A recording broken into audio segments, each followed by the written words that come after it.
آیا تا حالا فکر کردین که تفاله‌های قهوه‌ای که هر روز دور ریخته میشن میتونن یه نقش کلیدی در صنعت ساخت و ساز و تولید بتون داشته باشن؟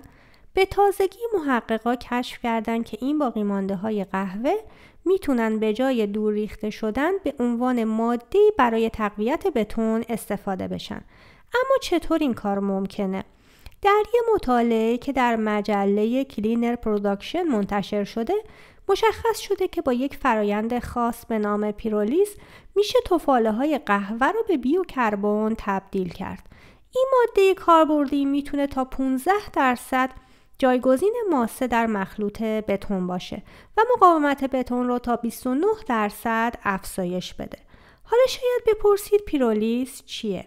فرایند پیرولیز یا آذرکافت شامل گرم کردن تفاله‌های قهوه در محیطی بدون اکسیژن و در دمای حدود 350 درجه سانتیگراده.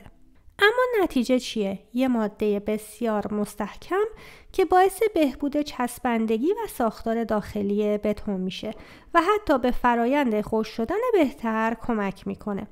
این روش نه تنها میتونه به کاهش زباله‌های آلی و گازهای گلخانه‌ای مثل متان کمک کنه، بلکه مصرف ماسه طبیعی رو هم کاهش میده و به محیط زیست کمک میکنه. به زبان ساده این یک قدم بزرگ برای ساخت و سازی پایدار و سبزه. اگر از این محتوا خوشتون اومد، لایک کنید و نظرتون رو با ما به اشتراک بگذارید. حتما کانال رو سابسکرایب کنید تا ویدیوهای جذاب بیشتری ببینید. تا ویدیوهای بعدی، بدرود.